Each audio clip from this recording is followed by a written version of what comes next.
Sem Tina Dronc, na področju odnosov z javnostmi delujem že več kot 20 let. Podjetju Publika odnosi z javnostmi, kot že ime pove, se ukvarjamo z odnosi z javnostmi, predvsem z tistimi javnostmi, ki so pomembni za naročnika. Se pravi, če je naročnik občina, z občani in občankami, če je pa naročnik pedagoško-raziskovalna institucija, pa seveda študenti in pa s finančnimi programi, ki podpirajo raziskovalce. V letu 2021 sem kupila poslovni prostor. Najprej sem ga želela oblikovati kot coworking prostor, potem pa sem pri poročilu obstoječe stranke dobila novo stranko, ki me je opozorila, da je na podobno storitev iskala že več kot 2 leti. Potem sem videla priložnost za razvoj podjetja.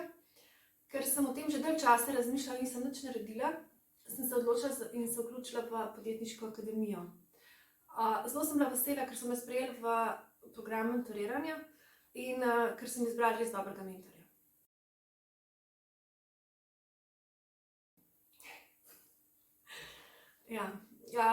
Na mentorskem programu sem se naučila, da v bistvu moram več časa nameniti tudi razvoju svojega podjetja.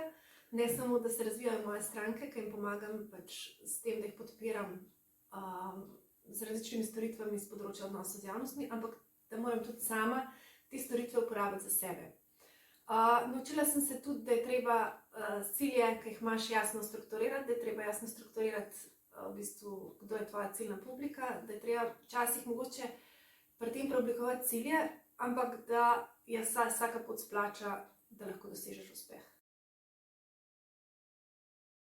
Na izobraževanju mi je bilo najbolj všeč, ker so bile res premišljeno zbrane teme, se pravi, da si lahko videl, kaj je v tem trenutku na podjetniškem sceni aktualno, hkrati si pa lahko še zmeraj ocenil, bom rekla, dosti objektivno, kaj je primerno za tvoj posel, pa kaj ne. Bi priporočila drugim, predvsem zaradi tega, ker te v bistvu, nam rekla, na en način potisne iz cone obdobja.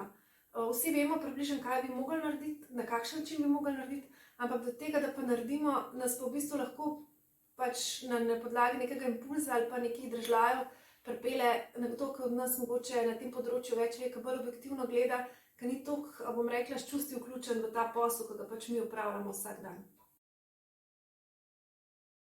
V svetu podjetništva sem približno 5 let. Prej sem bila, bom rekla, več ali manj zaposlena v javni upravi. In lahko rečem, da ta podjetniška pot je zelo zanimiva, ker v bistvu vsak trenutek zahteva, poleg tega, da rasteš kot podjetje, moraš rasti tudi kot osebnost. Moraš te nove izzive sprejeti, bom rekla, kot pozitivne in jih pač najti načine oziroma orodja, kako jih pač izpolniti oziroma doseči. Jaz bi res rada pohvalila Mateja.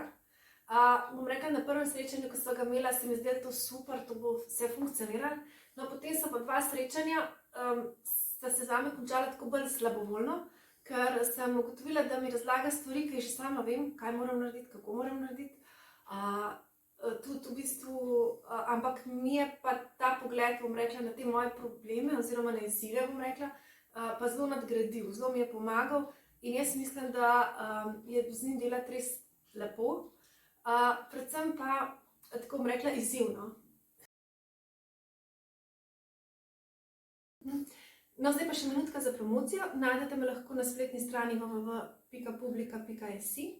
Moje stranke so občine, razvojno-raziskovalne institucije, različne organizacije, ki imajo večje evropske projekte in si želijo res izkoristiti svoje diseminacijske programe, in pa seveda podjetja, ki imajo nadstandardne storitve, izdelke in jih želijo še dodatno približati svojim kupcem.